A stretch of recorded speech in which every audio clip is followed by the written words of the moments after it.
Die Glocke, German meaning, the bell, was a purported top-secret Nazi scientific technological device, secret weapon, or Wunderwaffe.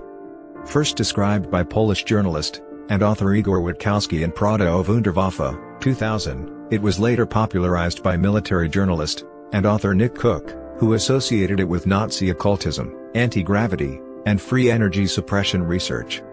Mainstream reviewers have criticized claims about Die Glocke as being pseudoscientific, recycled rumors, and a hoax.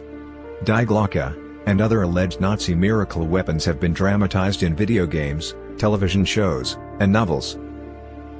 In his 2001 book The Hunt for Zero Point, author Nick Cook identified claims about Die Glocke as having originated in the 2000 Polish book Prawda o Wunderwaffe, The Truth About the Wonder Weapon, by Igor Witkowski.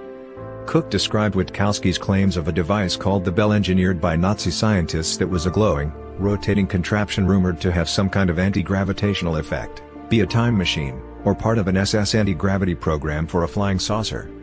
According to Cook, Die Glocke was bell-shaped, about 12 feet, 3.7 meters, high, and 9 feet, 2.7 meters, in diameter, and incorporated two high-speed, counter-rotating cylinders filled with a purplish, liquid metallic-looking substance that was supposed to be highly radioactive, codenamed Zerum 525. Cook recounts claims that scientists and technicians who worked on the bell, and who did not die of its effects, were wiped out by the SS at the close of the war, and the device was moved to an unknown location. Cook proposed that SS official Hans Kammler later secretly traded this technology to the US military in exchange for his freedom. Fringe theorists have suggested that a concrete ring called the Henge near the Wenceslas mine built in 1943 or 1944, and vaguely resembling Stonehenge, was used as a launch pad for the bell. According to writer Jason Colavito, the structure is merely the remains of an ordinary industrial cooling tower. Cook's publication introduced the topic in English without critically discussing the subject. More recently, historian Eric Kurlander has discussed the topic in his 2017 book on Nazi esotericism, Hitler's Monsters, A Supernatural History of the Third Reich. According to reviewer Julian Strube, Kurlander cites from the reservoir of post-war conspiracy theories, and heavily relies on sensationalist accounts, mixing up contemporary sources with post-war sensationalist literature, half-truths, and fictitious accounts. According to Salon reviewer Kurt Kleiner, it's a story that strains credulity. But unless we're after cheap laughs, our hope when we pick up a book like this is that the author will, against the odds, build a careful, reasonable, and convincing case. Cook isn't that author.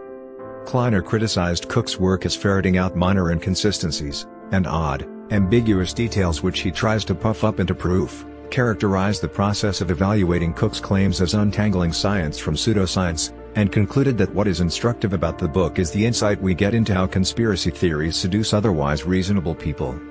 Skeptical author Robert Schaefer criticized Cook's book as a classic example of how to spin an exciting yarn based on almost nothing. He visits places where it is rumored that secret UFO and anti-gravity research is going on, and writes about what he feels and imagines, although he discovers nothing more tangible than unsubstantiated rumors. Schaefer notes that claims about Die Glocke are circulated by ufologists and conspiracy-oriented authors such as Jim Marrs, Joseph P. Farrell, and anti-gravity proponent John Daring.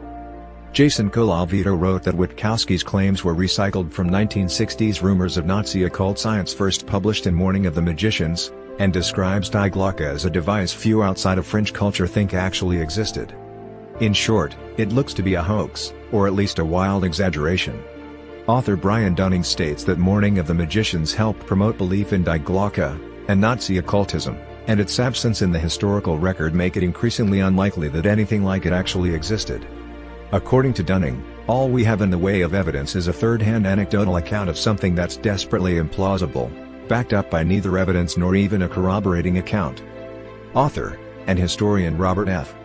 Dorr characterizes Die Glocke as among the most imaginative of the conspiracy theories that arose in post-World War II years, and typical of the fantasies of magical German weapons often popularized in pulp magazines such as the Police Gazette.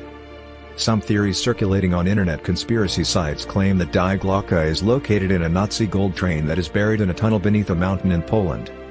Duncan Rhodes, editor of Nexus magazine, has pointed out that the Nazis on the moon trope is linked to wild speculations about Nazi anti-gravitational technology, such as Witkowski's Die Glocke.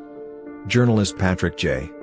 Kieger wrote that German propaganda of fictional Wunderwaffen combined with the secrecy surrounding actual advanced technology such as the V-2 rocket captured at war's end by the U.S. military helped spawn sensational book-length exposes, websites, and legions of enthusiasts who revel in rumors of science fiction-like weapons supposedly invented by Hitler's scientists.